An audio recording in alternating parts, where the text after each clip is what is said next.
Well, hello everyone, and welcome to our webinar today. We're really excited to have you all with us. I'm Shelley Strebe, Professor of Ethnic Studies and Literature and lead PI for the University of California Speculative Futures Grant, which is wrapping up 3 years of work today with this, our last live event. So before I introduce everyone and we get going, I want to thank our co-sponsors. First, I'd like to thank everyone at the Black Studies Project, especially Professor Sarah Johnson, for co-sponsoring and for all their support. BSP is doing crucial work on campus, giving dissertation support to graduate students. And Melanie and Katherine, our graduate students on this panel, are both recipients of BSP fellowships. It's been indispensable to their research and to their ability to complete the dissertation. So we're just really grateful for that.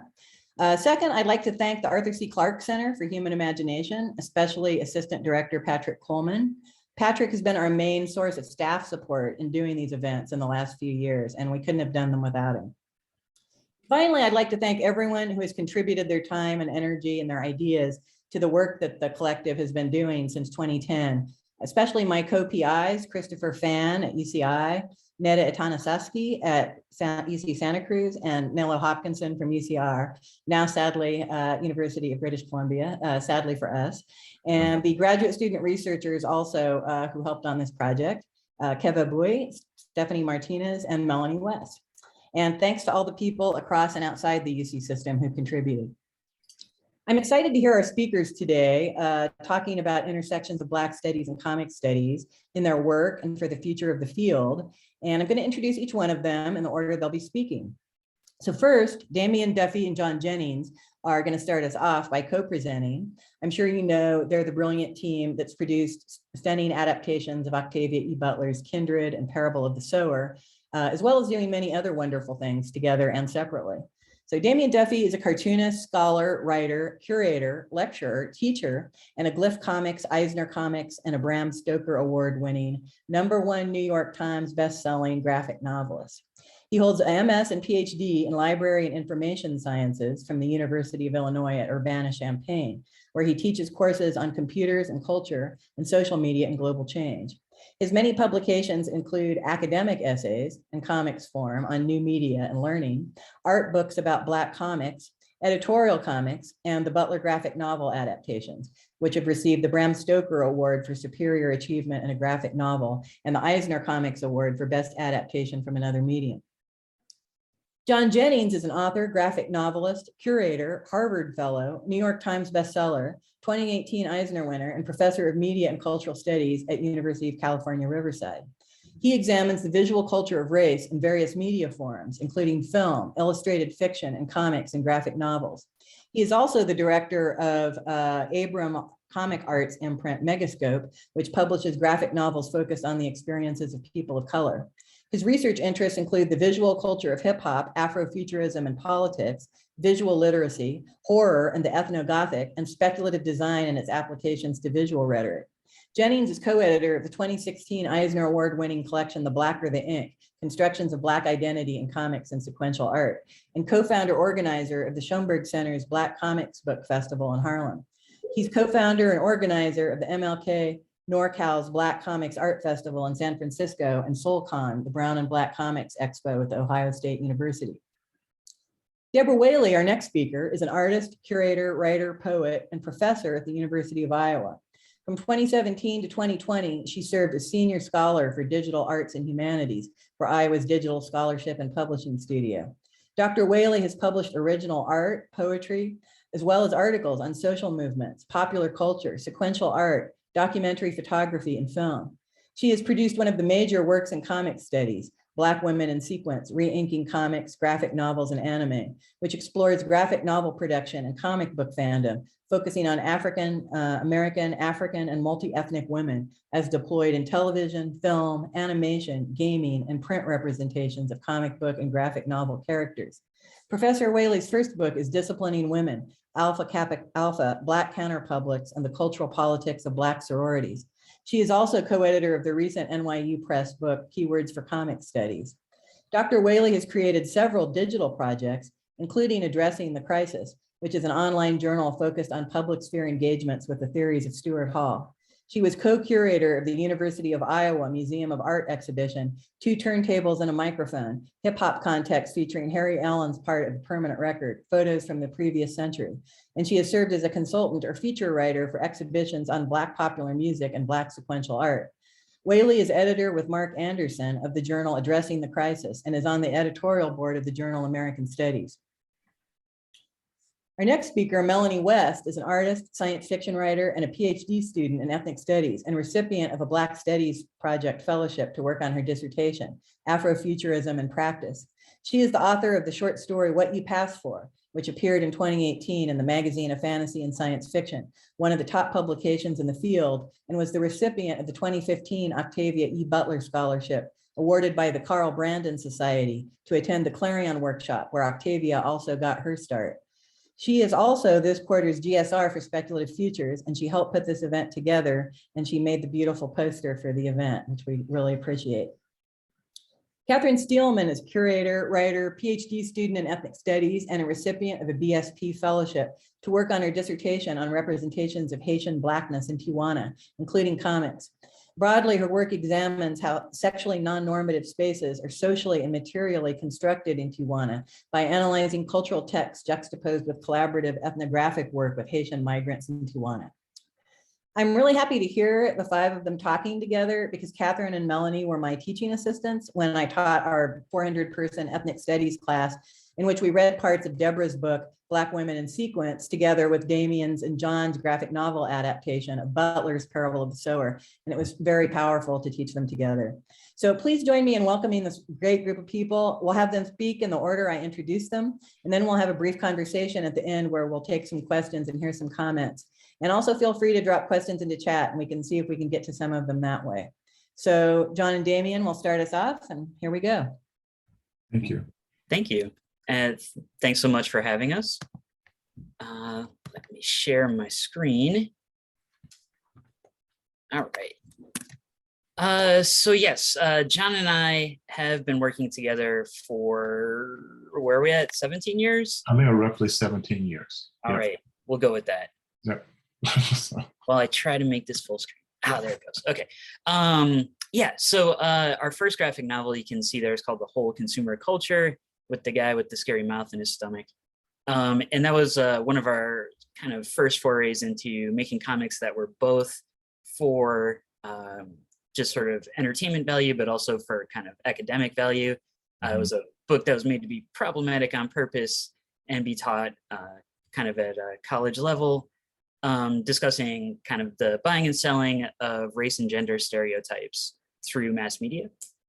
And then we did a lot of curatorial work, including the exhibition Out of Sequence at the University of Illinois Urbana-Champaign Krannert Art Museum that looked at underrepresentation in American comics, both in terms of demographic underrepresentation, so women cartoonists, LGBTQ cartoonists, and then minority cartoonists, just every kind of voice that we felt wasn't being paid attention to enough by sort of mainstream comics.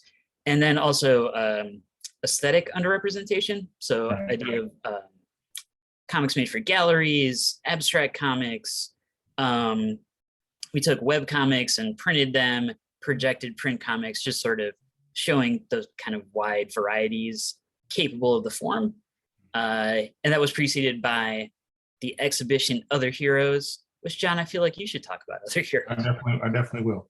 You know, it's funny because at the time when we were pitching Out of Sequence to the Krannert Art Museum, we went in there with this like huge stack of like what we thought were like some of the best comics, and we were going in for the hard sell of like, okay, well, comics can do all these amazing things. And at the time, you know, we were really trying to push the envelope as far as like what the type of work we were doing. Damian and I have done like a lot of experimental comics in virtual spaces, interactive comics. We're playing around with a lot of things as far as like the persistence of comics as a medium. That was actually a really big part of the show. And then, you know, about 15 minutes into the presentation, maybe even less, they said, okay, we're going to greenlight this. All right. And we were like, okay, well, that's great. And so we're like high five and kind of sort of on the elevator on the way down. You know, we didn't even get a chance to show all of our charts that we had made.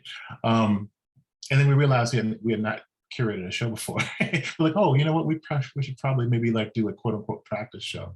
And I actually went to Jackson State University for undergrad. I taught there as well in Mississippi, where I'm from. And we decided that we we're going to do a smaller show to kind of like figure out some of our, aspects of how we can curate a show. And so we wrote a grant to University of Illinois for about $20,000. They gave us $3,000, and we curated a show that we actually managed to figure out a way to actually take the aspects of like what makes comics special and actually use it as a curatorial philosophy, right? And so this particular show was about like looking at African-American creators and artists, but also looking at things that are kind of like pushing back against stereotypes around Blackness and how it was represented as well. And at first it was supposed to be like 12 artists in it. And I think at the end of it, it was like, what, 48 artists in it? Yeah, we're really good at keeping our focus small there. Yeah, it was great. But it gave us like a lot of confidence as going into Out of Sequence, which was our follow-up show. So, and then it actually started to think a lot about our practice as critical makers and as scholars in the area as well. So. And then so that kind of curatorial work bled over to the two art books that are on this slide, Black Comics and Black Comics Returns, which are sort of, we thought of as coffee table books, kind of showing the wealth of different kinds of comics in the Black independent comics sphere. So comics creators who either own the rights to their characters and are self-publishing, or using like kind of small press publishers.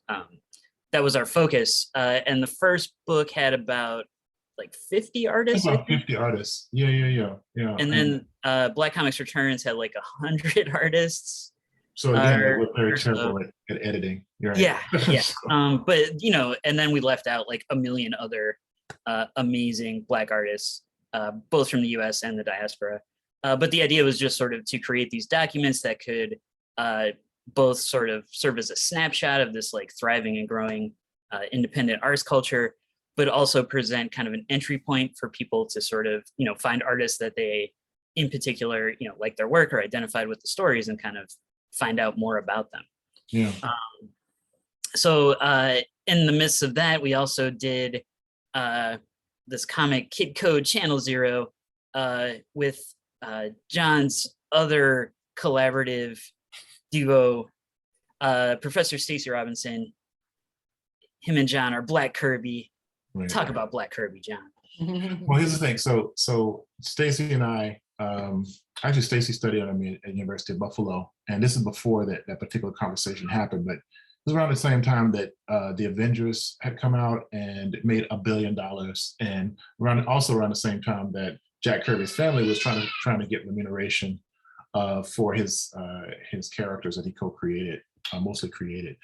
And so basically what happened was we were kind of jokingly stating that because, Marvel was not going to pay the family at the time any money. So, oh my goodness, that's not right. They're treating that brother like he's Black.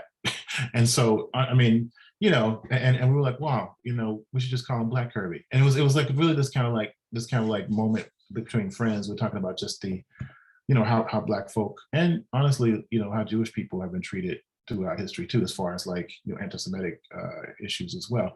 So we came with this idea that Black Kirby actually is kind of like working off this kind of alternative dimension that Black Kirby is like, if Jack Kirby was a Black man, right? And so instead of utilizing westernized ideas around these folk tales and belief structures, we kind of like filtered into like, well, what if like instead of Thor, we created the mighty Shango, that kind of thing, or making these really like, strong connections between like West African mythology and also Black power politics and things of that nature, because these characters were being created in the 1960s.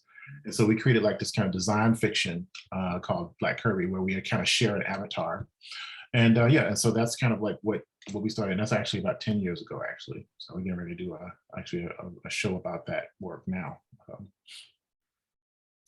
But so Kid Code was an original character that grew out of the initial sort of Black Kirby riffing on 1960s Marvel Comics characters. And Kid Code's sort of a Doctor Who, old school hip hop, superhero time travel thing hybrid.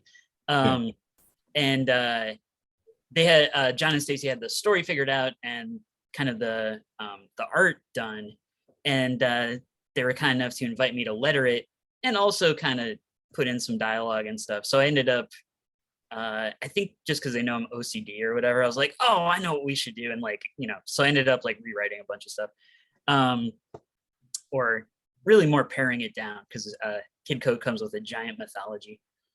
So anyway, when I joined John and Stacy in the Black Kirby Collective, then I added myself, and I jokingly said it was Tan Lee was the name of us three together writing a story with Paul. It's actually Tan Lee. Yeah, and it's interesting because, you know, the story is actually like really, really entrenched in like hip hop as kind of an underlying ideology for making the story. So we actually use a method of like freestyle to actually decide like the panel structure. So we actually like would throw dice to actually figure out how many panels would be on a page, and then kind of like riff off of each other. So it was like call and response was actually a really big part of the story. So, and then in dialoguing it, I was kind of doing that Stanley Marvel method of writing a story over the art.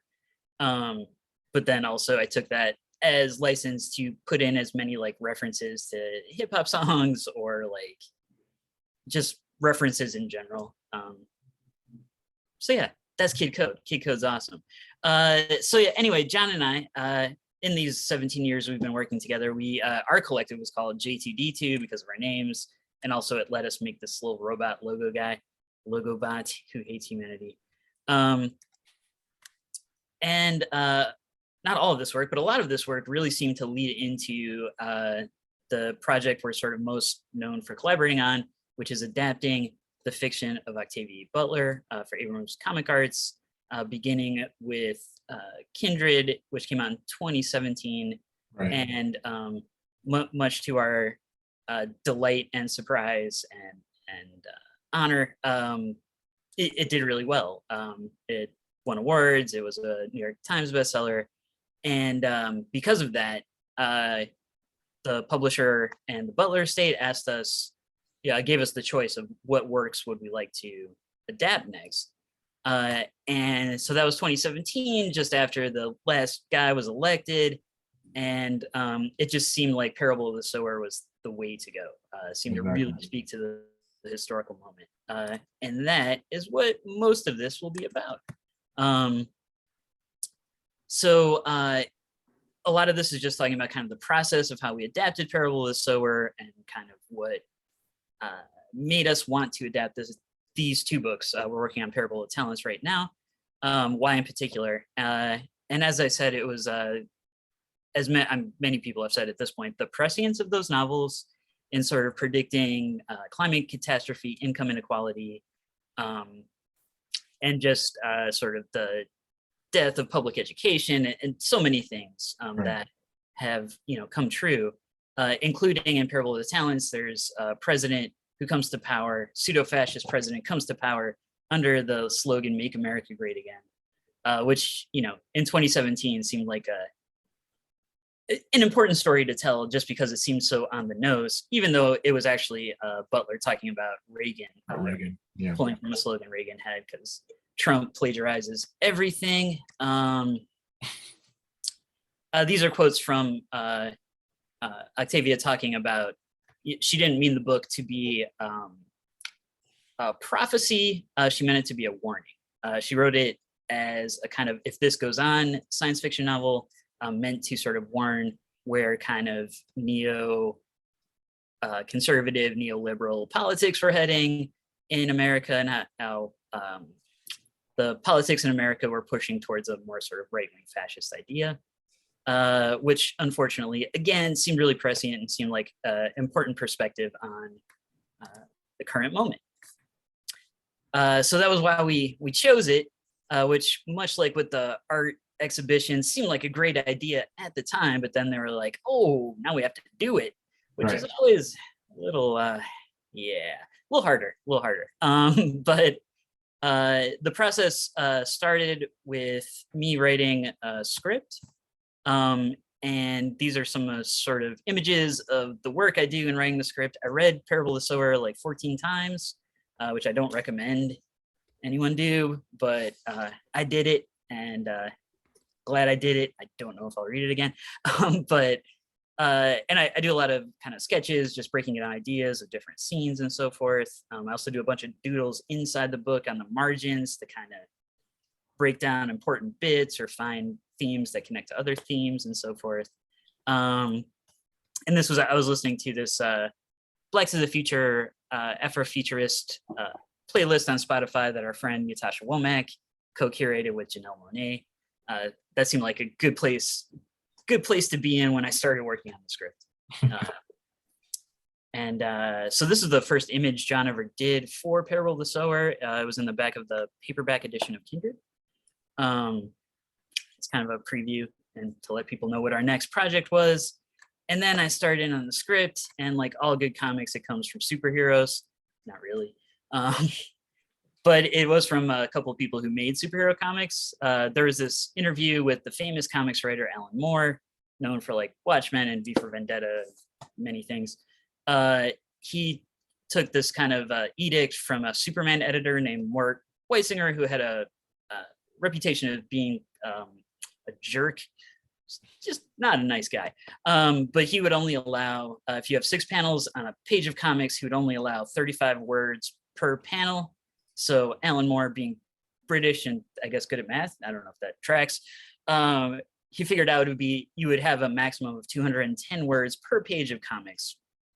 So I kind of took that as just like a hard and fast rule to help me adapt Butler's prose and figure out, you know, how to cut down dialogue and stuff. So there's still room for John's art to breathe, which is like one of the big challenges of adaptation and something I definitely struggled with more on Kindred, but this time I had a little bit better sense of what to do and also this kind of guideline to go by.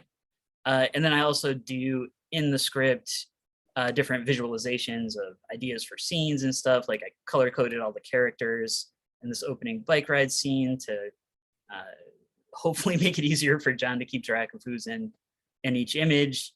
And I use this Google Street and a little Photoshop to sort of give a sense of what the neighborhood of Robledo would look like.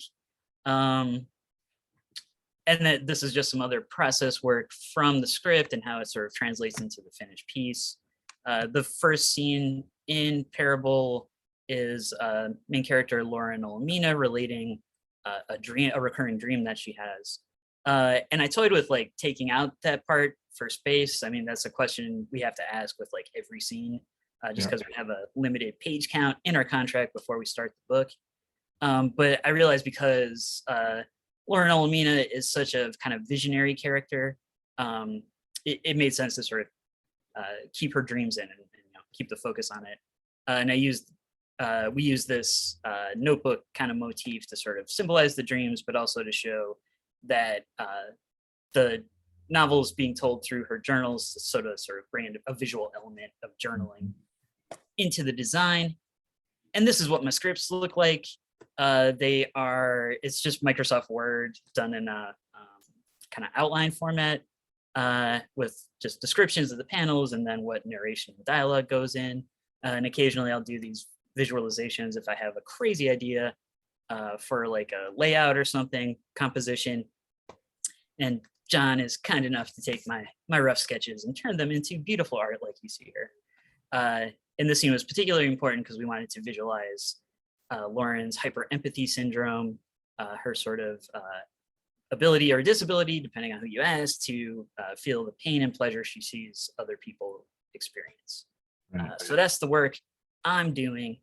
Meanwhile, John's making some characters. Right, at the same time. And it's funny because every time I look back, when I look back at Kindred, I'm like, wow, that it actually is not a lot of characters, right? I mean, if you look comparatively, and it seems like every time that we get into like an adaptation of Octavia Butler's work, she's somewhat, they're exponentially more characters. You know, I want to say it's like 30 or so in this one, right?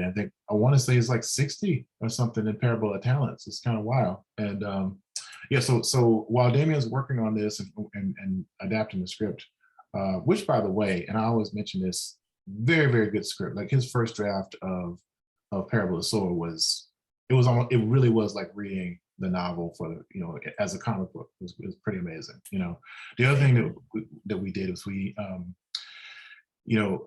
wanted to make sure that we were hitting the right tone. So we contacted the great Tananarive Due to be kind of like a sensitivity editor, because this is obviously a Black woman's story. And, obviously we are not Black women. And so we wanted to make sure that, first of all, we're moving our needs out of the way to make sure that, the story that we're telling, along with our collaborator, who is Octavia E.Butler, by the way, we think of Octavia as a collaborator. This is her story, and we try to make sure that these particular characters and also the storyline fits. And so, that was something else that we wanted to make sure that we're always very clear about.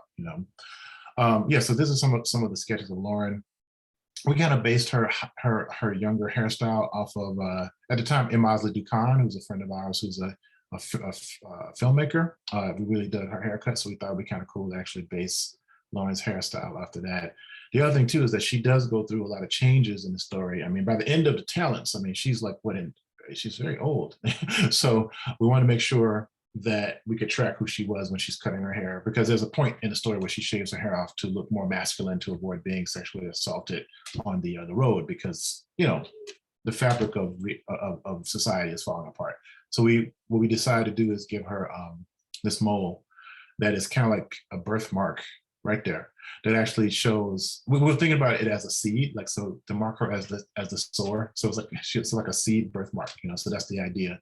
The other thing too is like her color coding is green. Could we think about her as someone that that life is coming from, that kind of idea. And so all these different pieces are done digitally.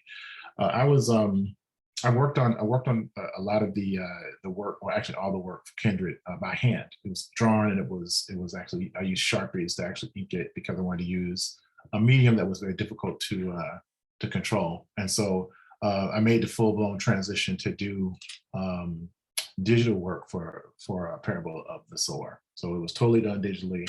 The other thing that we started doing too, that we learned the hard way, or at least I learned the hard way, is that when we work on a book this large, it's maybe good to actually have like color assistants to actually help out with the amount of coloring that you have to do. So we actually hired about 6 flatters for the first book, which means they were like laying down the flat colors, and I would go in and do the rendering later. And so this time around, we knew exactly what we needed. And despite the fact that I think the hardest thing about it is the subject matter, honestly. This actually, it's a lot of work, but I want to say that because we knew we were getting into, it was a different journey. And but here you can see just how many iterations of drawings we have to do just to kind of get a feel for the character. Mrs. Sims is one of my favorite characters. I love the transition between like the sketches and the black and white images and the color.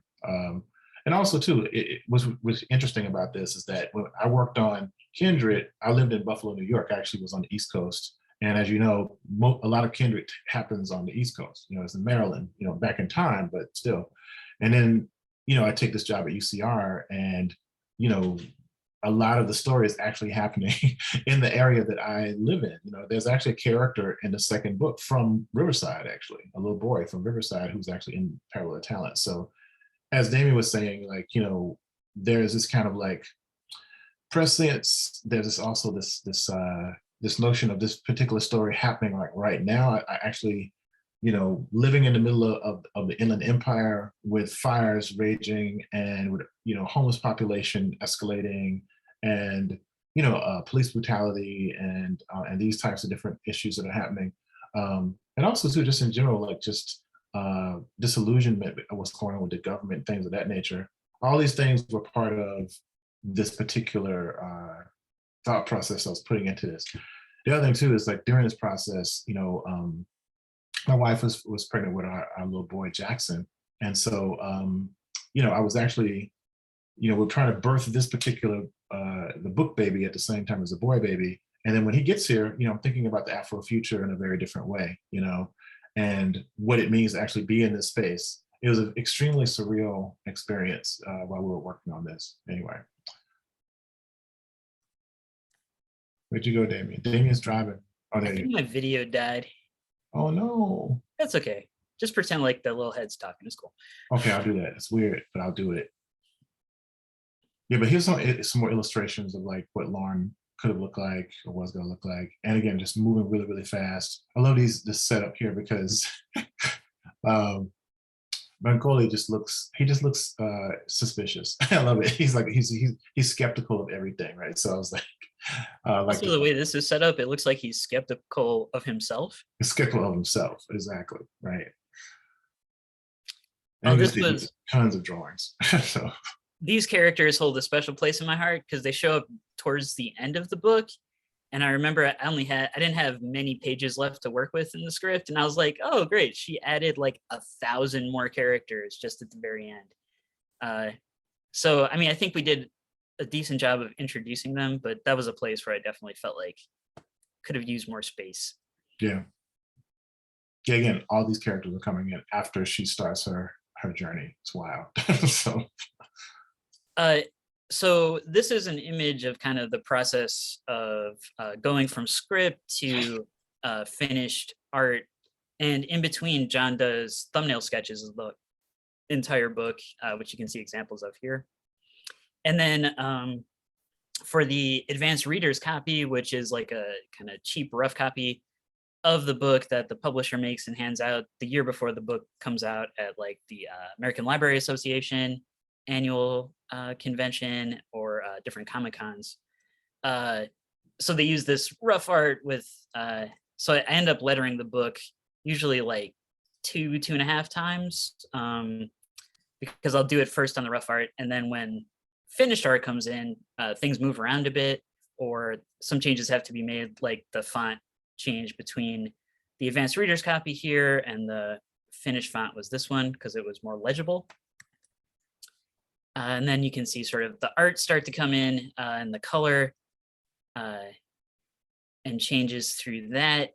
And then this is the layer. I use Adobe Illustrator and Adobe Photoshop in the lettering. This is the layer of stuff that I did on that particular piece of art, which includes, you may remember the mole from earlier, the birthmark on Lauren's face. So in an early draft, our editor went in and circled every panel where John had not drawn the mole on Lauren's face. So John was still working on finishing it. So I volunteered to go in and put moles in. And I had a folder called Lauren Molamina. Cracks me up, but you know. And then all of this is from the process of cover design, which actually happens pretty early in the process. And yes. John, you're more involved in that. So talk more. Yeah, it's interesting because, you know, one of the things that always trips us out when we talk about these projects is like one of the first things like, why did you choose Kindred? Or like, why did you choose Parable of Sower, right? And not realizing that we have very little say in such things. I mean, in this particular piece we did, but for Kindred in particular, we were like kind of selected by the project, so to speak. So, and what I mean by that is like the company, Abrams and the marketing department, they have ideas about what they think a cover should look like and the constituencies that are going to buy it and what makes a great cover. But a lot of times people are chiming in from, you know, marketing and sales, you know, not design. So a lot of times, you know, marketing and sales will have more say over a cover than say even editorial, you know, as far as like the market, right? Which is interesting. So yeah, so we kind of ended up with this kind of two cover design, really influenced by like, it was a Gene Yang that did Boxes and Saints, right, Damian? Yep, that's it. Yeah, Boxes and Saints, which it has this dual cover that actually makes one particular cover, because since it's a duology, and actually, so they signed the estate signed off on the one to the top right, I believe, you know, which is hilarious because later on they decided that they didn't like it, which is interesting. So I'm actually going back and probably like just make Lauren just regular brown skinned woman, you know, on that particular one. But yeah, so that's some of the things we'll go through with covers. They were really very like receptive of like the things that we did. So overall, okay, so that's gonna do it for us. Thank you for listening to us ramble about our work and about this process. And I look forward to questions and hearing everybody else's conversation. So thank you so much. Sorry, my camera exploded. Thank you both. That was wonderful. I really appreciate it. And well, I guess we'll pass the mic to Deborah now.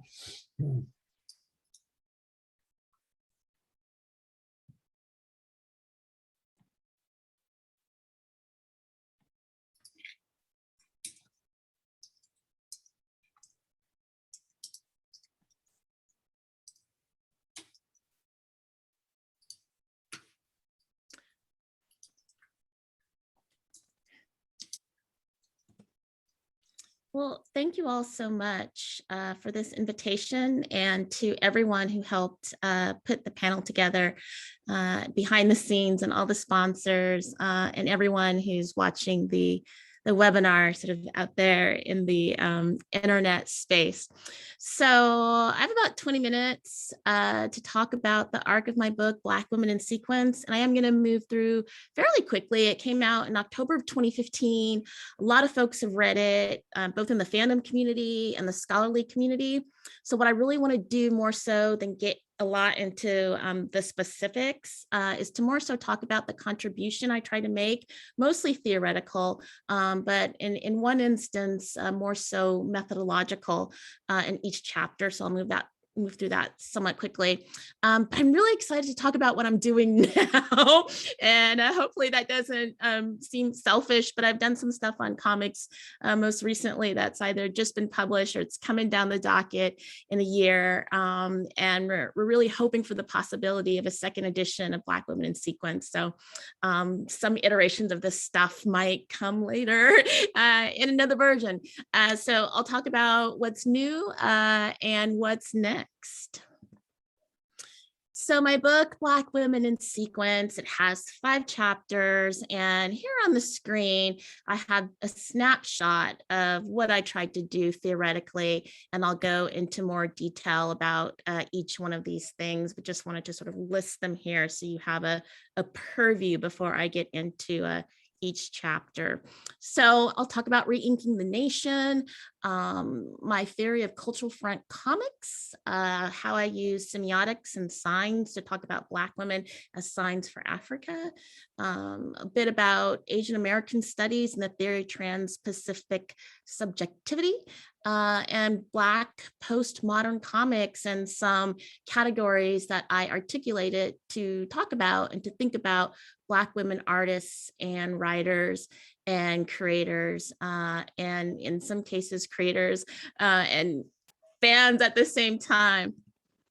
So the book Black Women in Sequence, I began in the introduction trying to make the contribution to the conversation by thinking about some key figures that I knew I wasn't going to take up in chapter form, but some also key figures that I sort of saw as patriotic symbols or characters who were helping us think about the relationship between Black women and the nation state, and in some cases in obvious ways, and in some cases in not so obvious ways. And I did spend a little bit more time on the character Martha Washington by Frank Miller, because she's somewhat of a different type of superhero, and is sort of rethinking, re-inking the nation through these patriotic symbols. But I like the ways in which the book sort of like rethinks what that means. So in my first chapter, I talk about the work of Jackie Ormes. People tend to really like that chapter. It was one of my most difficult chapters to write, quite honestly, for a lot of reasons. But what I want to talk about is the contribution I think this chapter makes is to think about the work of Jackie Ormes, who's known as one of the first Black female cartoonists working in the 30s, 40s, and 50s. This theoretical idea of Black cultural front comics, or Black popular front comics. So that's the larger sort of theoretical idea I'm working with, and to not think about Ormes in isolation, but really her as a part of this larger artistic movement going on at the time, and how I could map that onto specifically thinking about what would constitute Black cultural front or Black popular front comics. What does it look like?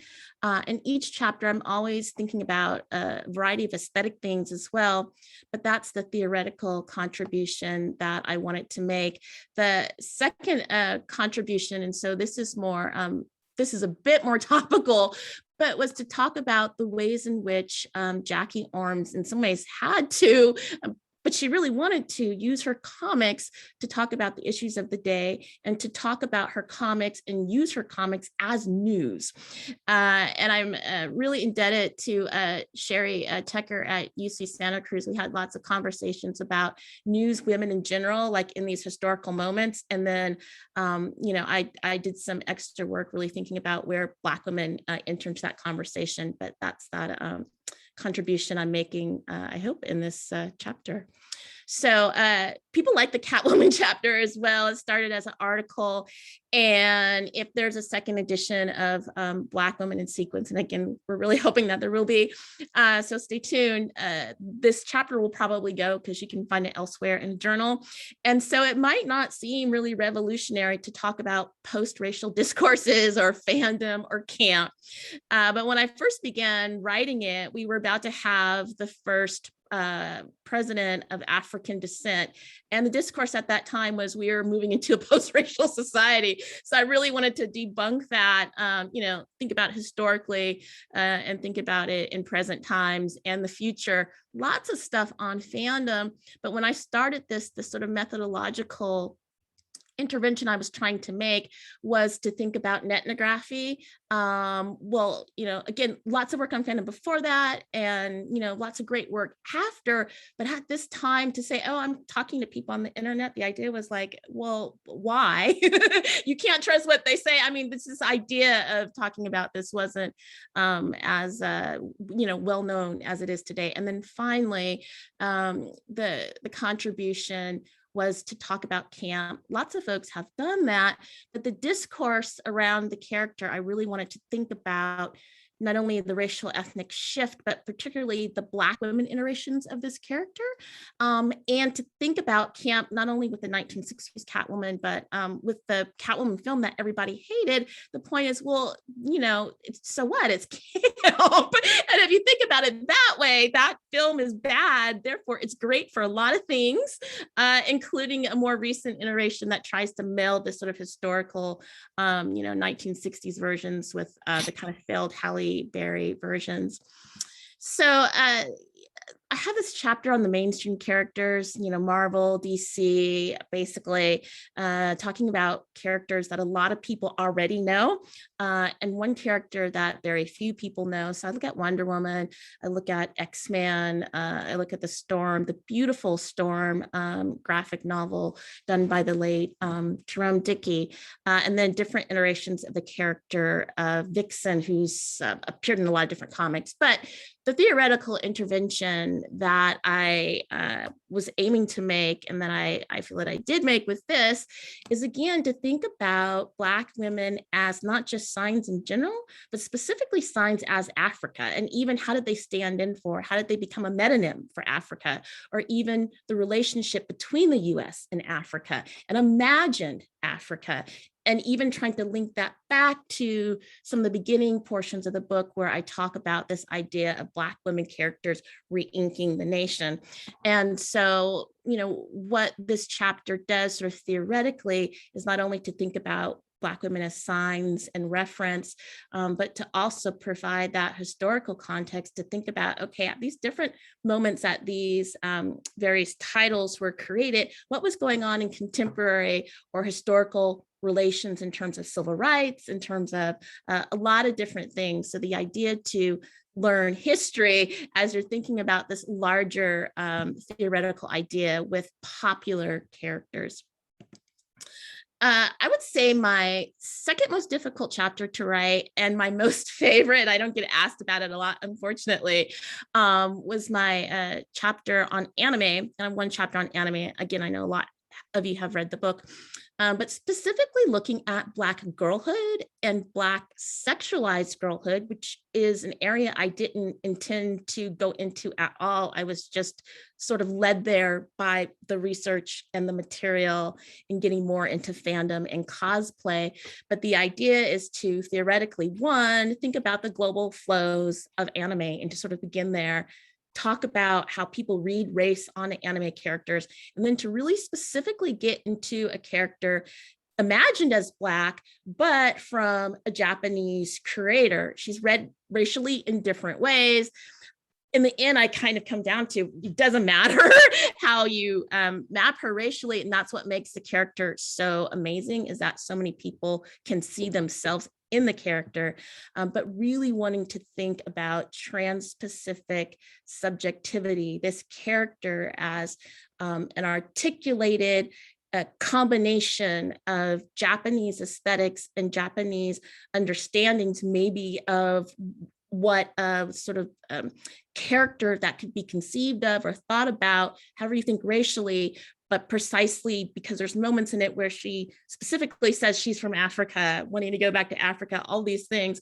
How is that thought about overseas and re-articulated like through this character? And then how do people understand this character? The other reason why this chapter is really important to me, and I think it makes a contribution, is most of the artists, I would say 80% of the artists that I ended up interviewing, all of them said they were highly influenced by anime, that they watched anime, even if their work now is not even aesthetically similar to, but a lot of their work was similar to anime and manga. And about, again, 80% said it was a huge influence on them. I teach a course on the Black image in comics, graphic novels, and anime. 3/4 of my students say that they're huge anime and manga fans. So I think it's an important chapter for a number of reasons. And I'm really hoping to see a lot more written on Black characters in anime. I end with talking about the work of Black women, artists and writers.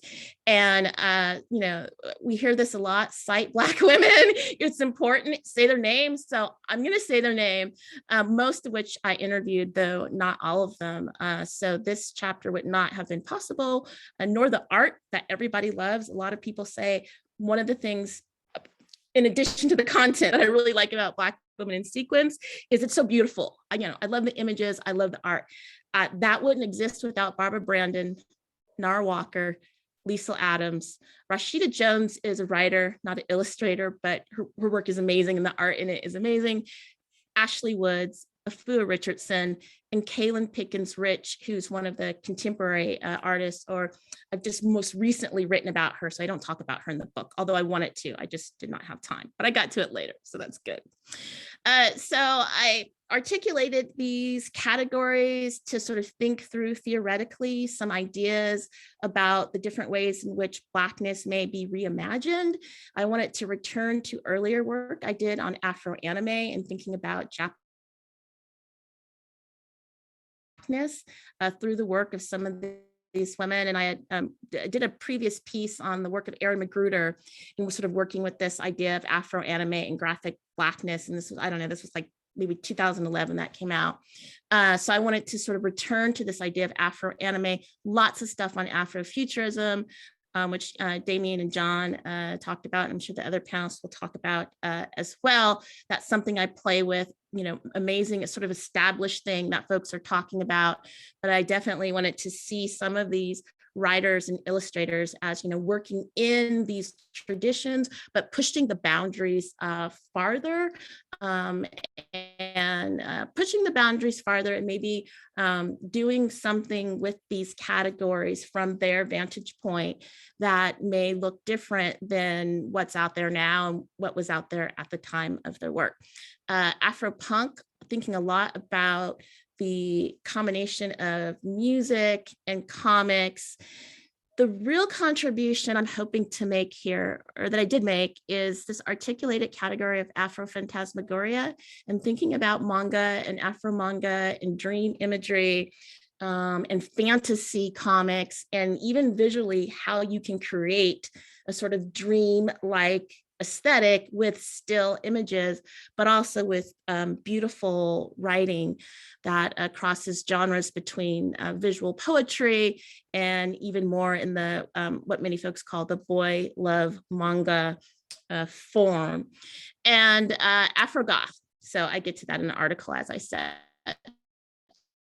Okay, here is the visual work I've talked about. So beautiful, so stunning from some of these women. And I think with three of them, you can see that anime manga influence.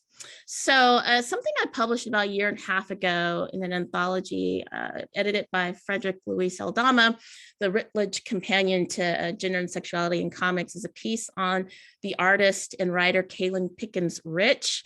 What I wanted to do with this piece is return to the idea of Afrogoth and Afropunk that I played with in my last chapter, but really focus on how goth music is articulated through the work of Kaylin Pickens Rich and how they narrate cultural politics, political happenings through these post-punk and Black goth characters. And you see them here. She's used this aesthetic to talk about the Ferguson uprising, to talk about a number of things, to rethink and reimagine the Black female body in ways that we oftentimes do not see them. And just to have post-punks and Afro-goth characters a part of the aesthetic, cultural, and political conversation. So I focus on her work, but also actual folks who consider themselves Afro-goth and some aesthetic and style politics about that. So a few minutes I have to talk about a project that I just finished and one that's coming up. So I just finished a piece on television characters who are part of the DC universe and thinking about these characters through the lens of leadership. So I actually I begin with Black Panther. Literature and from business frame television right now. And what's so important to me about these characters is some of them are messy, they're fallible, some are evil, they're not good. And that's the point. And that's why I like them so much, because it's not about good or bad images. It's about, you know, what type of Black female leadership is seen as threatening? What type of Black female leadership can we see working through these characters? So that'll be out in about a year. So I'll end by saying last summer, I finished up a portion for a book I have forthcoming talking about the graphic novel, The Dark Tower. And so I'm particularly looking at and wrote about this character, Susanna Dean, who's an amputee. And it's given me the opportunity to write about civil rights, about the Black female body, about a character who does a multitude of things in terms of thinking about abilities or disability. And forthcoming, I think I'm right the nose on time. Not written, Fast Color, amazing film, and it's supposed to be turned into a television series, which I'm really excited about. So I can't finish writing that until the television series comes out. Thank you. Thanks for that wonderful action-packed talk. That was really great. Okay, next up is Melanie West. So Melanie, take it away. Hello, thank you for having me here today. I'm just gonna screen share and then jump now into my presentation. So hello, I am Melanie West. My presentation today will focus on a close reading of an unfinished screenplay in the Butler archive at the Huntington Library titled Bound Slave.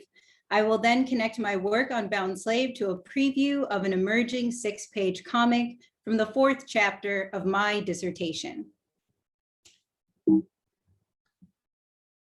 At an MIT forum, the famous SF writer Octavia E.Butler advocated for the utility of comics, declaring, "I'm alarmed by adults who say to little children, 'Oh my God, I don't want my children reading comic books.'"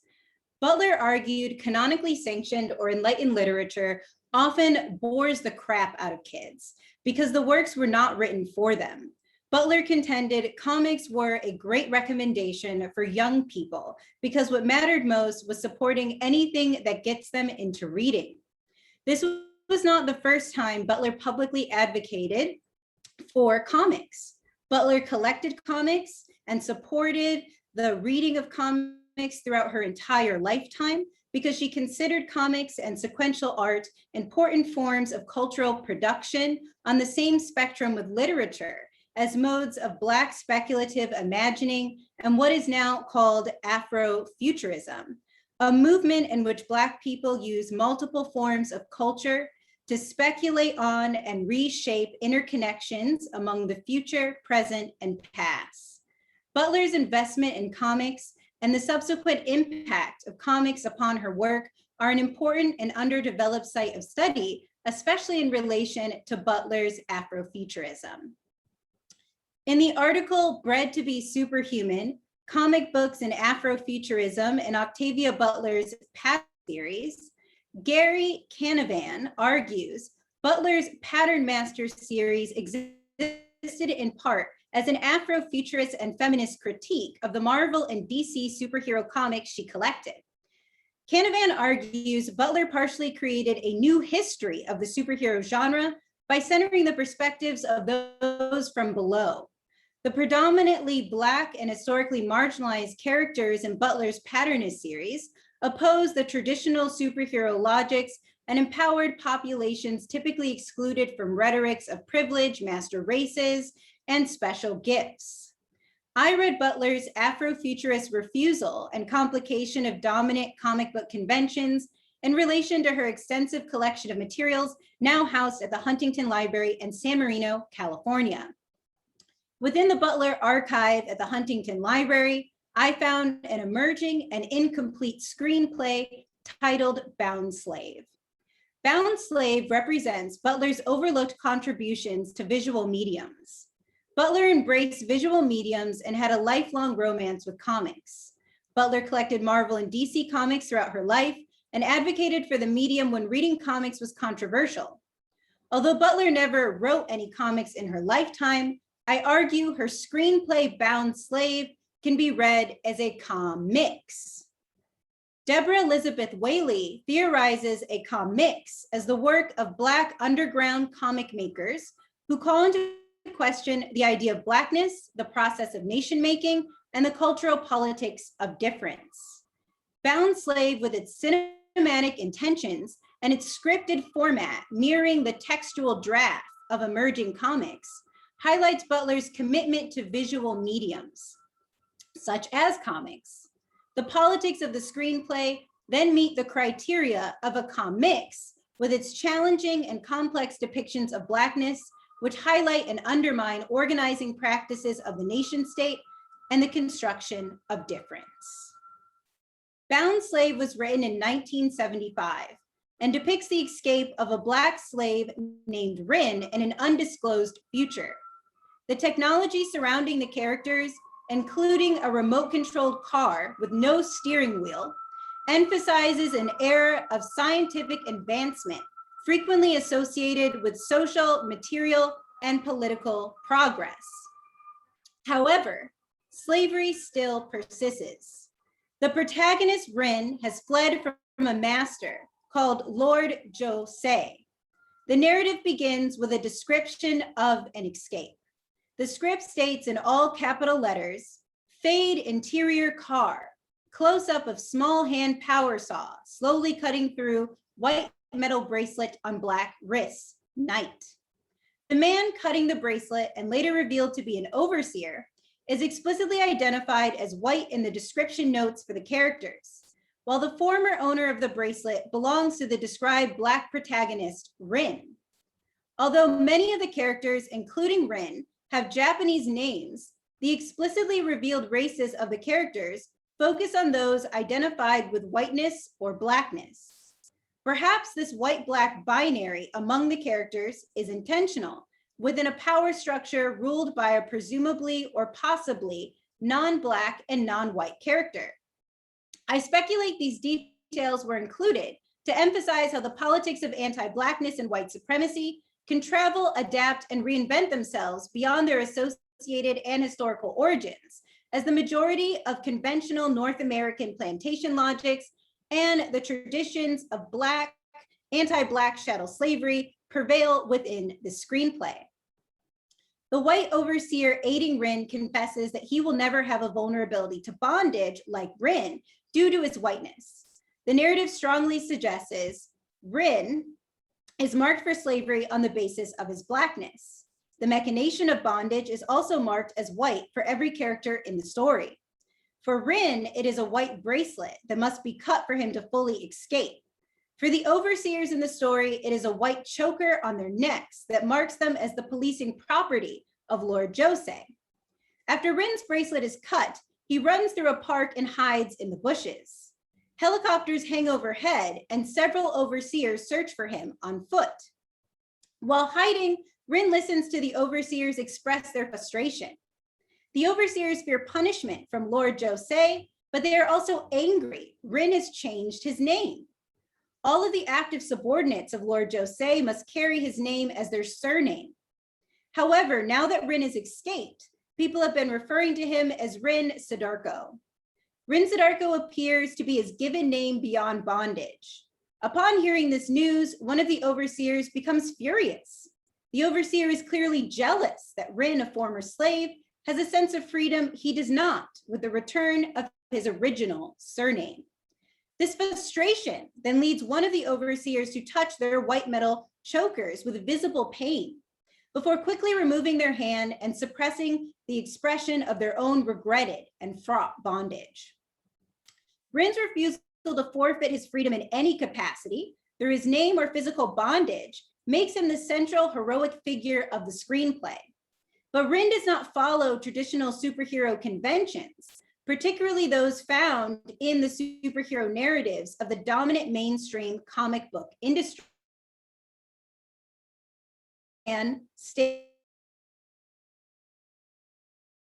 fundamentally conservative or reactionary figure. Expanding on this analysis, Canavan uses the existence of a Nazi Superman to explain the ultimate conformity of the superhero.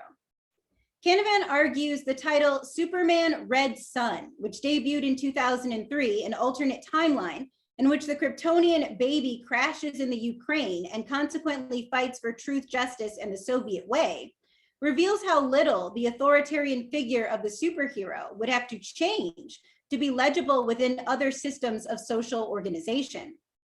Within dominant superhero stories, the heroes employ their powers on behalf of the state. Rin has no interest in this pursuit. Rin's freedom defies the order of his current political and social system.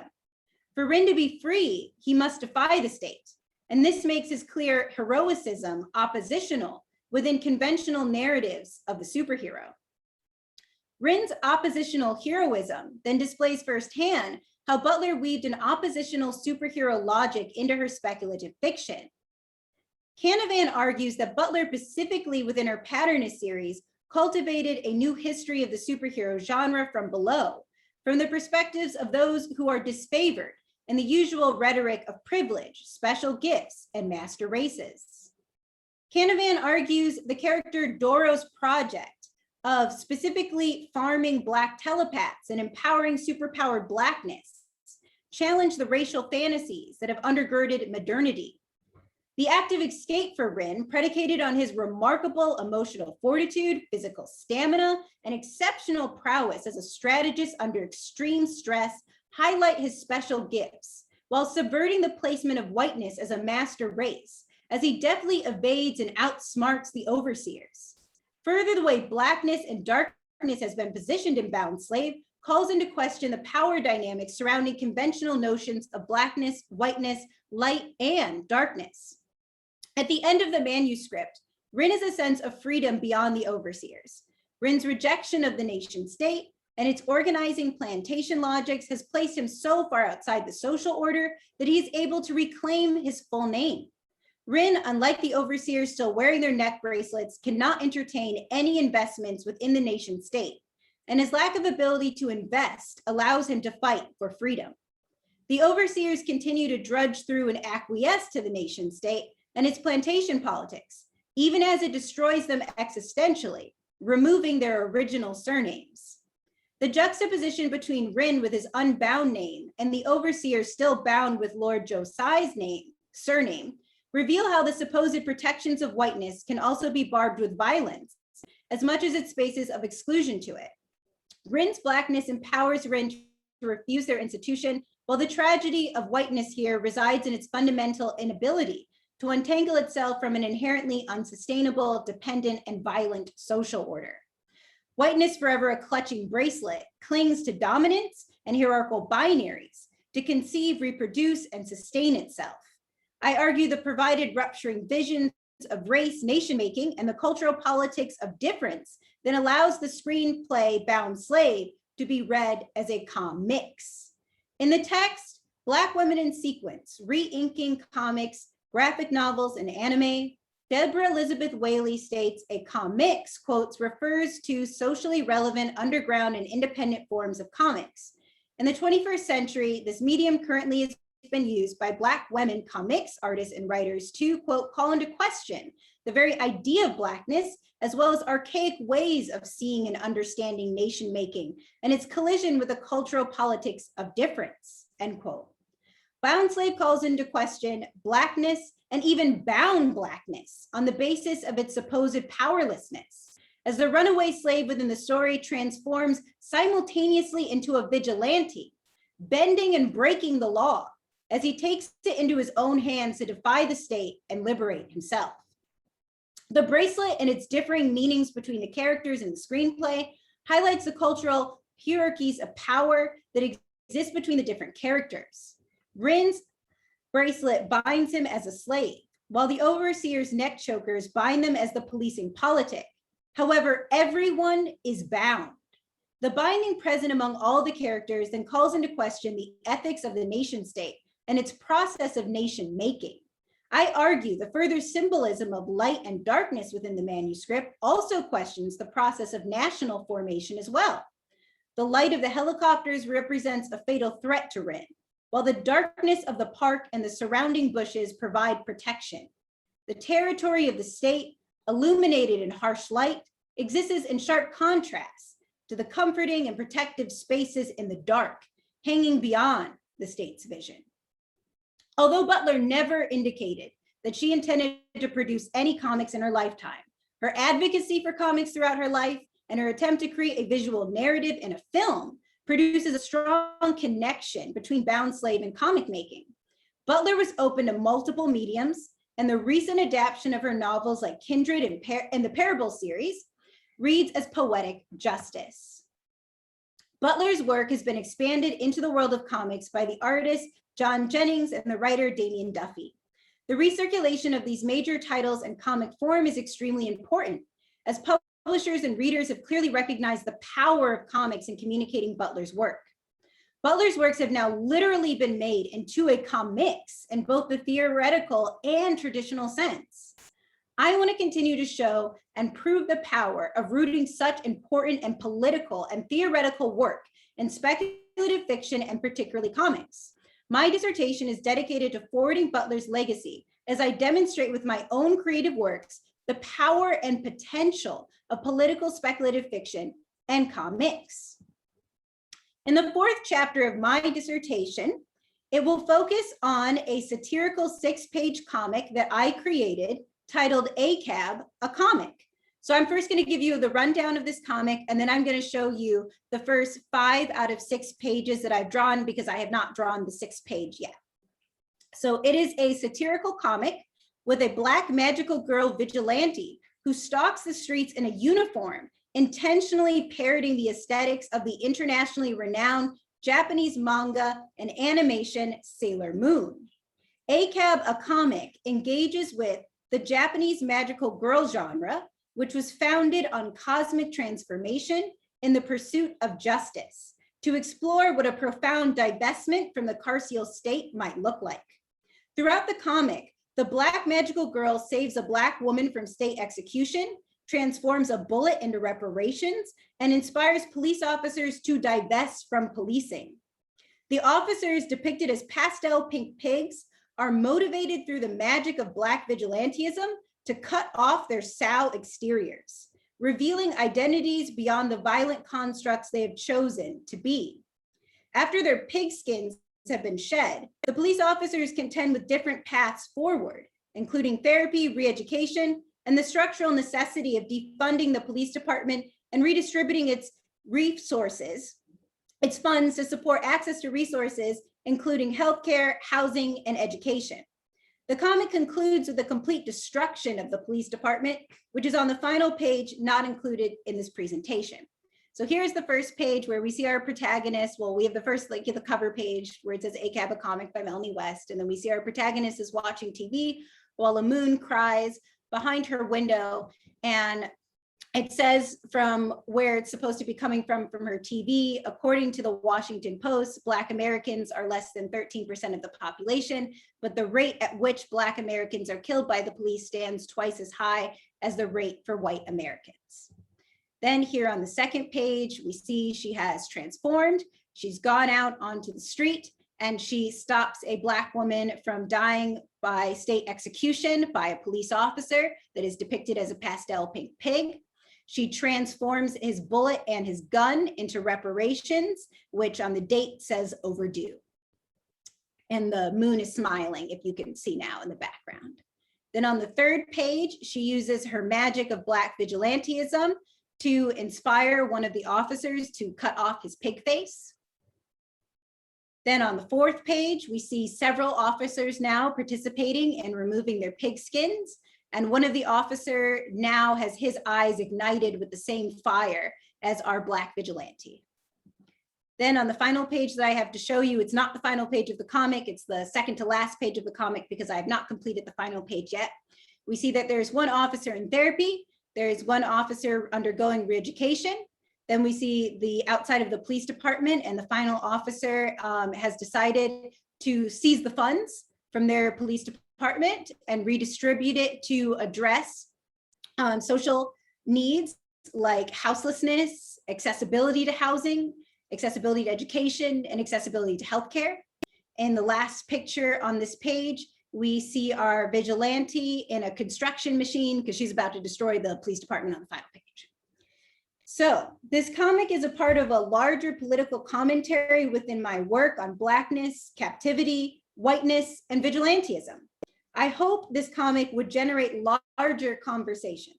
For instance, producing discussions about how the ultimate shedding of whiteness or white divestment must also exist alongside the ultimate end of our carceral state. Thank you so much for your time. That is the conclusion of my presentation. Thank you so much, Melanie. That was really wonderful. Okay, Katherine, ready to go. Hello, so I'm Katherine Steelman. I'm gonna share my screen.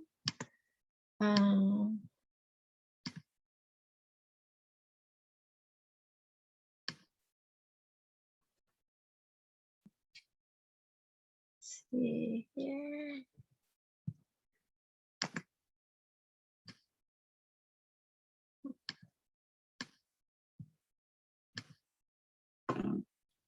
Okay, so my presentation is titled Depictions of Haitian Blackness in Comics.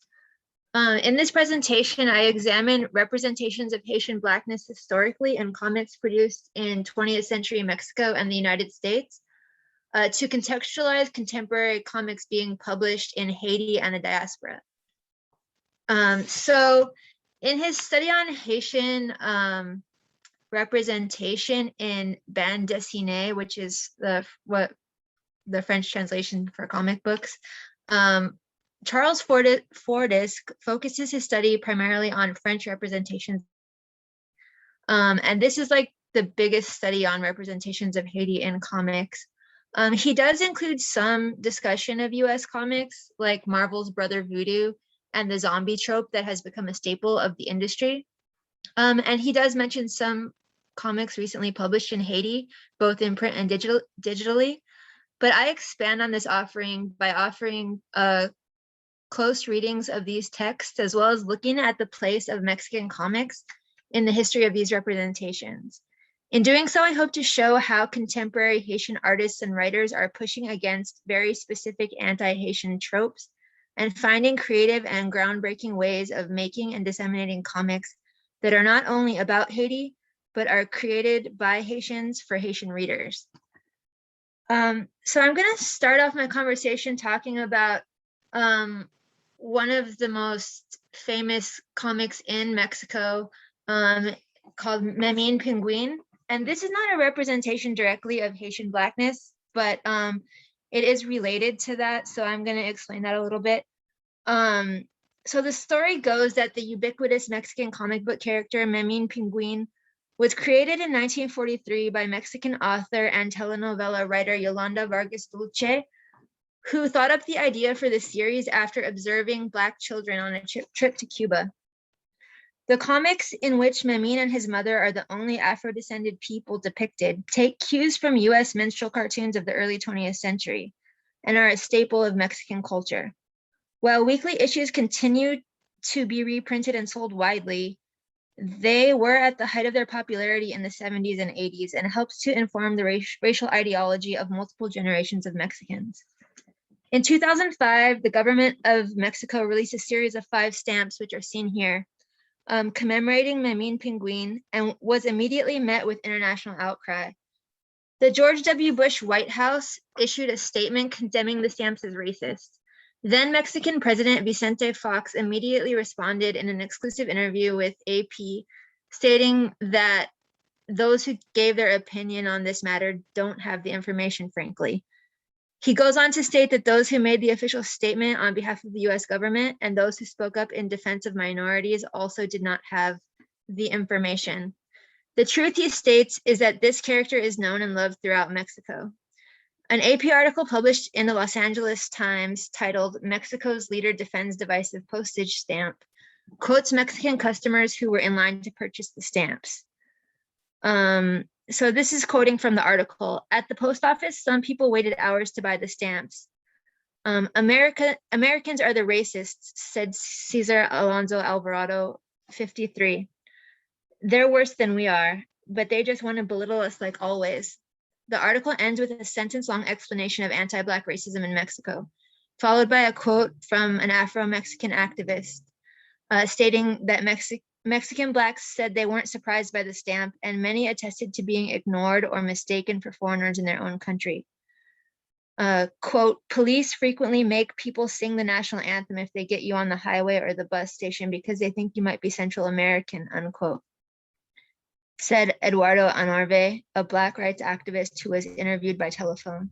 The unnamed AP reporter, rather than give one of the abundant examples of anti-Black racism from the pages of Memín Pingüín, or even a quote from this activist about his opinion on the comic itself and its perpetuation of Mexican anti-Blackness, reveals to readers that Mexico does not consider its own Black citizens as Mexican, but gives no context for this information and no explicit connection between the issue of Memín Pingüín stamps and this experience of systemic racism by the Afro-Mexican activist that was interviewed.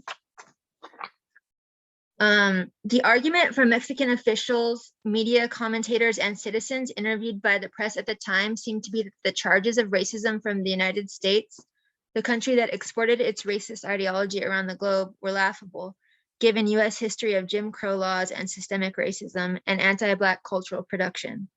In fact, many argued that the tropes being that Memín Pingüín stamps were being said to resemble the Pickaninny caricature and the Mammy caricature were US creations, which they are. As scholars writing about the stamps in the aftermath of the controversy have noted, what was missing from the Mexican response to this outcry was any acknowledgement of Afro-Mexicans, of racism in Mexico, or of the actual overt anti-Blackness depicted in the pages of the Memín Pingüín comics, beyond the very overt violence of simply the images of Memín and his mother, which they also fail to acknowledge as racist. Monica Moreno Figueroa and Emiko Saldivar Tanaka began their 2015 article, "We Are Not Racists, We Are Mexicans," with the story of Angel Almícar Colón, a Black Gairúfana migrant and activist from Honduras who was beaten and arrested by Mexican police. In the brutal account of his beating, Almícar Colón notes that the police, after making him lick their boots clean, called him Memín Pingüín and spat on him. This act of violent humiliation, the authors note, occurred in 2009, just 4 years after the stamp controversy erupted. So this is the context for another comic book called Fuego, which is about the Haitian Revolution. And this comic book was written and drawn by the husband and son of the woman who created Memín Pingüín. So you can see in the comic here, on the back, Memín Pingüín is advertised. So these representations are working in tandem in a lot of ways. But this comic book called Fuego is the first part of the series Fuego, Majestad Negra, and it tells a grossly fictionalized account of the life of Henry Christophe, while the second part of the series continues following the exploits of Christophe's fictional son, Andrés Cristobal. The series was a great commercial success and was distributed widely across Latin America from 1960s to the 1980s. According to the comic catalog of the National Newspaper Library of Mexico, the comic series was based on the novel Black Majesty by John W. Vandercook, which very arbitrarily recreates the history of the struggle for independence of Haiti, led by Henry Christophe in 1791, and his later reign on the island. The actual book, Black Majesty, published in 1928, is not a novel at all, but more of a historical memoir. In the preface, Vandercook stressed that the book is not a work of reference, but he includes a selected bibliography with works cited in order of importance. These books include books on Haitian history, published in Haiti, France, and the US. Nothing about the book seems arbitrary, although the author does at times use speculation when filling in gaps. One example of this is when Vandercook attempts to detail the childhood of Henry Christophe, of which little is known outside the fact that he was born enslaved in Grenada. He describes the baby Henry Christophe alternately strapped to his mother's naked hip and sitting in the dirt with other babies, crying and being bitten. He then proceeds to romanticize the experience of enslaved Black children in the Caribbean. As Vandercook writes, and childhood after that, one long gallant summertime when a Black was free for the only time till death, and justly for that long season, more free than any white child ever was, end quote. So this book is the reference for this entire comic series. And so I think thinking about how Guillermo and Manuel de la Parra use Vandercook's basic structure for their book says a lot about what the comic contained. But actually they added an element to their book. They based the series on a fabricated love affair between Henry Christophe and an affluent white woman, which is not included in the novel at all. But that's like the main conflict in the comic book. And so the Haitian Revolution in these comics is just a backdrop for this like love affair that takes place between Henry Christophe and this white woman. And it really says a lot about social anxiety around miscegenation and sexual politics that this comic is speaking to. So transitioning to talk a little bit about US representations, talking about Brother Voodoo, which is the first example in a mainstream comic of a Haitian character. Brother Voodoo premiered in Marvel series Strange Tales in 1973. His character, Jericho Drum, is a Haitian-born psychologist who lives in New Orleans but returns to Haiti upon the death of his brother, a voodoo priest, whose spirit he absorbs, becoming Brother Voodoo. Scholars writing about Afro-Caribbean representations in US comics have come to varying conclusions about Brother Voodoo's legacy. In his article, Finding Haiti in Comic Book Literature, Edwin Magloire offers a reference list of all US comic books that mention Haiti or feature Haitian characters. He declines to include Brother and Dr. Voodoo in this list, however, stating that they're mere caricatures of Haitians. Paul Humphrey has a different take on Brother Voodoo, arguing that in the comics, voodoo religious practices with no explanation or context given to non-Afro-Caribbean readers allow readers who might identify with these characters to understand them differently and more deeply than other readers, while at the same time centering marginalized narratives. Despite this shift of Haitian religious practice from the periphery, Brother Voodoo was seen as a caricature not only by readers, but by Marvel and by the writers and artists that created him. This is exemplified by the depiction of Brother Voodoo and his family members in issues of Marvel Age, which was a comic magazine that served as a promotional tool and a year in review for Marvel Comics in the 1980s and 90s. The 1987 annual issue of the magazine includes a series of comic strips that are spoofing a late-night TV show, with Brother Voodoo writer and illustrator Fred Hembeck depicted as the host, interviewing superheroes from various comics. In this series, Brother Voodoo's presence is depicted as a big joke. He walks on the stage and the host states that he's confused, as he thought the show was only featuring heavy hitters who had their own comic book. Brother Voodoo reveals that he bribed the producer but in his words, let's just say that for the coming year, with every blood sacrifice of a chicken, the Salacrut family won't feel any need to order out to the colonels. Brother Voodoo then reveals that he has come to the show because he recently realized his lack of commercial success is because of lack of sex appeal. He then introduces the solution, his sister, who is depicted in a costume that basically renders her naked. Her introduction is followed by a page-long installment of her origin story, where it is revealed that she was kidnapped as a child and raised under the name Vanna Black. It is repeatedly and explicitly stated that her only purpose is to fill a sexual void. At the end of the issue, Brother Voodoo makes another surprise entrance on the late night show to announce that he has just learned that his sister is also Mother Voodoo and introduces her baby, Voodoo Child. The baby is supposed to be the love child of Sister Voodoo and the deceased impersonator of an unnamed musician. But the implication is that he was a Jimi Hendrix impersonator because the baby is named after one of Hendrix's songs and only speaks in Jimi Hendrix lyrics. The 1988 issue of Marvel Age features multiple comic strips dedicated to Sister Voodoo and Voodoo Child, while a white neighbor coming to their apartment to complain because the baby is practicing voodoo on her. In a 2009 interview, Henbeck is asked if he has reassessed his opinion of Brother Voodoo after reading his new comic, where he has replaced Dr. Strange and become Dr. Voodoo. He asked, "You've always used Brother Voodoo as the butt of your jokes since he was such an easy target. Did you catch Bendis's portrayal of him in the New Avengers? He has finally redeemed himself, or still a joke?" And Henbeck replied, "This is the first I've heard of this development.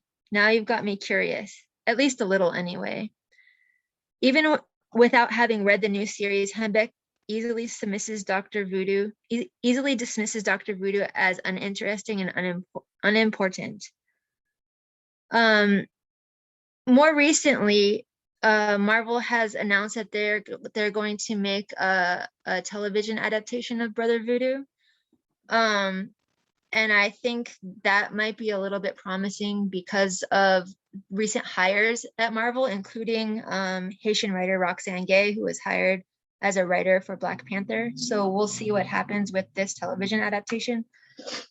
Now turning to Haitian comics, comics from Haiti. One of the first internationally famous Haitian illustrators is Andre Leblanc, who, as a Haitian artist living in the diaspora in the 1940s and 50s, became a famous illustrator. But while he was in Haiti, he did create a comic book about Haitian spirituality, which has been lost, and I don't think that there are any copies currently in existence. He's most famous in the 1979 comic book version of the Bible, called the Picture Bible. But he was a frequent collaborator with Will Eisner, and he didn't really receive bylines in comic books until the 1980s. And another Haitian comic that I want to talk about was published in 2017. The comic website nib.com approached historian Laurent Dubois about writing a comic book on the Haitian Revolution. Edwidge Danticat recommended that Dubois contact Haitian illustrator Rocky Cotard, and they created this comic that was published first on the website nib.com and then in a PDF version that's available in both English and Haitian Creole. This was published on January 1st, 2021, which is also Haitian Independence Day. And so this comic is intended as an educational resource for Haitian children primarily, and also it's also published in English. But the goal is to teach this in Haitian schools. Another examples of contemporary Haitian comics is Kendi Joseph, who, instead of creating superheroes, likes to portray everyday Haitian life for Haitian people. So this is his comic, Haitian Way. And then another example is Jatawo, which was created by Anthony Louis June, who published this in 2014 in Haley's largest daily newspaper. And it was also featured in 2014 at the largest book fair in Haiti, Livre and Folie. This comic book is under soccer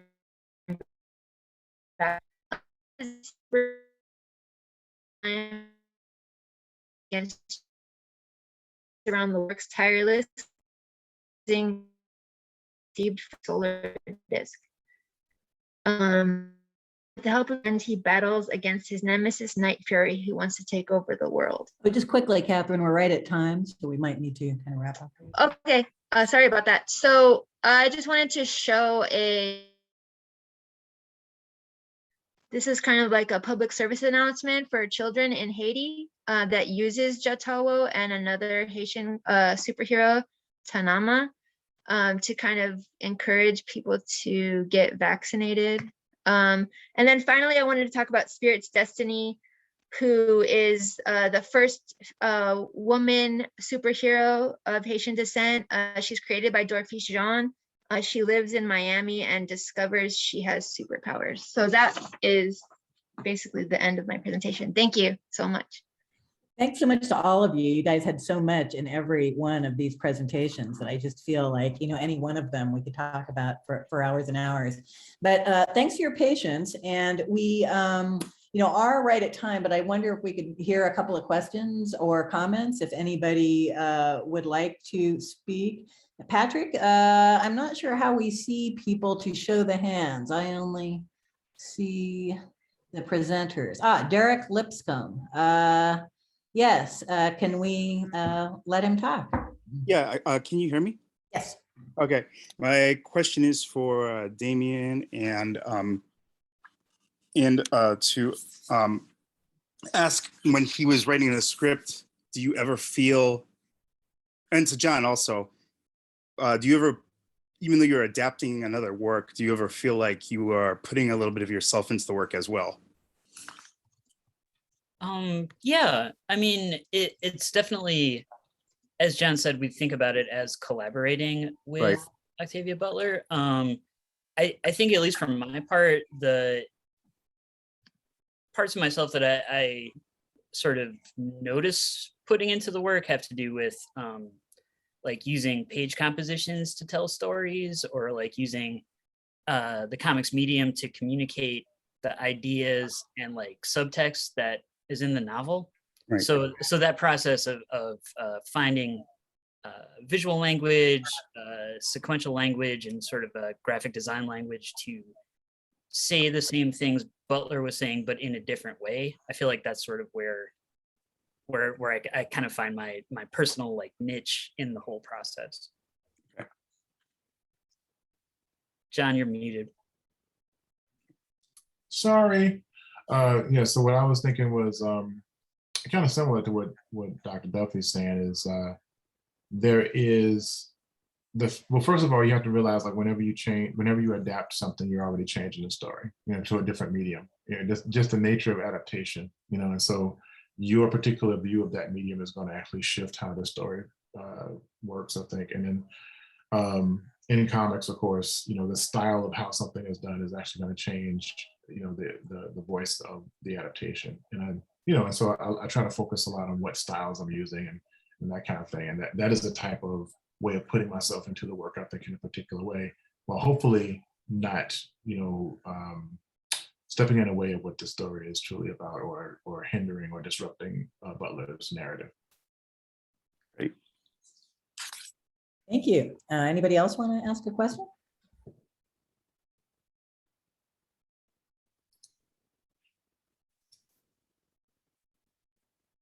It's a little bit of an awkward format. Do we have another questioner? I can't quite. Yeah, or no? I hear a voice. Well, maybe in the interest of time, we've had a lot of people here sort of coming and going and telling us how much they appreciated all the talks and, how happy they were to hear everyone. But maybe I'll just ask a final question, and I'll ask each one of you if, you have thoughts after hearing everybody else, if, there's any kind of final things you'd like to say here. So maybe we could just sort of go in the order that we went, and I'll go Damian, John, Deborah, Melanie, Katherine. How about that? Wow. Okay. I mean, I really enjoyed all the other presentations. Yeah, I don't know. I'm really interested in all the work, and that like it's really inspiring to see a lot of the work. Of course, Deborah, familiar. I've read your work before, but Melanie, like I was excited to see you're doing a comic as part of your dissertation. I did that also with my dissertation, and it's great to see others doing that sort of academic form. I mean, like, yeah, see, like I feel like if I go into anyone, I'm like overdoing it. I love the pastel pink pigs. That was great. Katherine, I'm super interested in like all the characters you were talking about, especially because I had not heard of a number of those Haitian comics before, which was interesting and exciting to me. Yeah, I don't know. It's just inspirational to see such great comic studies work happening, especially as I think back to like when John and I were first like curating those art shows and stuff that we talked about at the start. It definitely, I mean, there was definitely research out there, but just everyone talking here just shows how far the field has grown and like how much more exciting potential there is for like really important kind of questions of academics, of social justice, and just like the many potentials of comics. That's what I'll say. Awesome, thank you. That was a lot, Damian. I'm just kidding. No, he's right though. It's, you know, it's when you start looking at all the presentations, you really kind of go into these wormholes as far as like, you know, different aspects of what everyone's talking about. Wonderful presentations. Deborah, one of the things I thought with your talk was I've been kind of like wrestling with the term superhero a lot recently, as far as like what defines a superhero, that kind of thing. And you referenced Martha Washington as a superhero, which I found really interesting because she doesn't necessarily fit like the traditional shaping of the superhero, you know, as much as say like the butterflies, some other characters you showed. But then I was recently in this conversation with Kurt Busiek online about like the idea of the superhero being about the act that they do, you know what I'm saying? Like, so for instance, like a supermodel, you know, or like a super spy, right? It's like the action or the affect that's happening, which I found really interesting. And I think definitely Martha fits into that category. You know, I'm also really interested in your work on the Afro-Goth, and you know, I also am a big fan of Fast Color too. I can't wait to see more of that. I'm teaching them Afrofuturism class, and for Melanie, I love the emphasis on the co-mixing of mediums. You know, like the fact that comics is definitely like looking at these kind of sometimes grassroots movements, or like, you know, more you know, outlier things, outlier comics are more like focused on like social justice issues. I thought your comic was lovely, by the way, you know, and really wonderfully done, and powerfully surreal in the right ways. You know, it's really good comics work. I was like, oh, I want to see this. I want to see more of this. You know. Yeah, and I was also really interested in, again, how you were thinking about the superhero, because, you know, definitely as far as like an agent of the state. And and for Katherine, I was thinking about again the Haitian characters. What issue was that? A Marvel Age again? Did you say?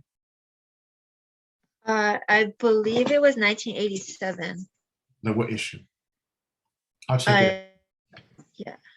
Let me see. I'm sorry. I was just curious because I want to go back and read that, because that was some wild stuff. You know, I didn't realize that they were like lampooning Brother Voodoo. I mean, it's definitely like a beautifully problematic character in different ways. You know, and I'm curious what you might think of his new incarnation in Strange Academy. You know, which is really interesting, where he becomes more like the Strange Academy is almost like Doctor Strange opens up Hogwarts. You know, so it's like it's good. It's by Scotty Young. And you know, Dr. Voodoo is one of the teachers. You know, he's like Snape or somebody, right? And but it's pretty good. I need to read more of it. But the other thing too, and I don't know if, correct me if I'm wrong, but Damian, is Papa Midnight Haitian as well? I forget. Yes, The original Papa Midnight was, right? You know, he's Yeah. one of my favorite characters from Hellblazer series, right? Yeah, I want to see some more of that too, because, you know, I'm interested in like the, you know, how voodoo and other African diasporic religions have been deployed. Are you familiar with this comic called Drums, perchance? No. Oh, it's interesting. So if you get a chance, check it out. So basically, it's like hoodoo noir, like voodoo noir. It takes place in New Orleans, and it's a murder mystery, but there's these murders that are all like connected to all the different African diasporic religions, including Oh, wow. voodoo. You might find it really interesting. Definitely. Thank you so much for the It's recommendation. from Image Comics. And let me know, because I Thank actually have some other you might want to check out too. That is so cool. Thank you. Of course. Thank you. Thanks. Deborah, do you want to add anything? Sure. So, yeah, Martha Washington, freedom fighter, right? That's sort of how I talk about her. I'm not going to say more about that other than it was supposed to be a chapter, but I really like what I did in a short bit of time. But my head was exploding when I was listening to you all in terms of the emergent nature of the work, in terms of our contemporary moment. So we're in this moment of this, and we all know it's crazy talk about critical race theory. There's nothing, really behind it. People are just using it politically for all these things. And the 1619 project, right? Mhm. So then your projects come in, Melanie, Damian, John, and you're able to create these emergent narratives about bondage and slavery and all this stuff that they don't want us to think about or know, and this vilification, outlawing books, and again, the whole 1619 thing. So I guess for me, my head was exploding because I was like, this is so, I almost didn't want to say it out loud, because then people will be like, oh, let's start banning, their interpretation of Kindred or Melanie's graphic novel. But the way it's able to sort of in this really amazing way come in and narrate something that is so important right now, that will get out to people in a mass way in a time where this is just so at our fingertips. And then with Katherine's work, it was hard not to listen to their work without thinking about the Haitian, Latinx, Central American migrants coming over the border, the discourse about that, not only thinking about between 2016 and 2020, but this last year. So I was thinking about the emergent nature of the different kind of things you're threading and weaving together, and the fullness of the different iterations you were talking about, and just thinking about that connection too to our contemporary moment. So thank you all. It was just a pleasure to hear, and really speaks to the importance of comics and graphic novels and the work they're able to do in the past and now. Thank you. Thank you. Melanie, would you like to say some words? Yes. So I just wanted to say I'm so grateful and honored and humbled to have been on this wonderful panel with so many amazing people and scholars. And it's been a huge dream of mine to be in any vicinity of John Jennings and Damian Duffy and Deborah Whaley. So all of it converging at one point was really beautiful. And I think a lot of some of the impactful things from the panel for me was I really enjoyed getting to see, specifically, Damian, your scripts. Because I have a bachelor's degree in studio art, but I was trained to be an illustrator. There were no comic making classes. And so I've been in sort of the dark trying to teach myself how to make comics. I've always, made comics throughout my entire life, but, I've been freestyling my own process. And so getting to see your process was really enriching, and I'm really grateful for that. And getting to hear about the ways in which you guys are developing the characters, it was so fascinating, but also moving and beautiful about the mole on the cheek and how that's representing the seed, and all of these different ways that you can just bring in such important political complexity, and just the visual creation of the character was really enriching to learn and to know. Then in regard to Whaley's presentation, I love how much you're working with anime and creating so much scholarship, connecting Blackness and Japanese anime, and the different, ways in which we are seeing Black creators being inspired, right, by growing up reading manga and watching Japanese animation, as that's obviously, a deep impact on my work of ACAB. And it's just really wonderful, knowing that I have so many giants' shoulders to stand upon as I build the work in my dissertation. And then with Katherine, I mean, I private messaged you, but I'll say it here too. You know, I was so blown away by Katherine's presentation and I learned so much. And I really want to read specifically the comic you mentioned, Katherine, about the Haitian Revolution, while, you know, we have this interracial relationship being centered, but in such a way that it seems to be decentering very intentionally, right? The Haitian Revolution. And I loved the image that you included of that cover of this, you know, Black man standing here and he's looking back at this white couple behind him, and how, you know, again, like this fixation and this obsession that seems again to be decentering the Haitian Revolution would be palatable to white readers and publishers, rather than, you know, perhaps a different narrative that was more challenging and more centering of the revolution. So thank you so much for sharing that. And it just provides a lot for me to think about as a Black comic writer who really wants to undermine a lot of the politics, right, that we're talking about and that we're seeing in a lot of these different works. So thank you so much for including me here today. Thank you, Melanie. Katherine? I just want to start by saying that I'm very honored to be included in this conversation. It was amazing hearing everyone speak about their work. In John and Damian's talk, I was really moved by everything that they've done. Specifically, I really liked the way that they talked about their own positionality, writing stories about Black women and how they can do that, and keeping in mind like their own identities and who they are as creators of this content. So I thought that that was really important.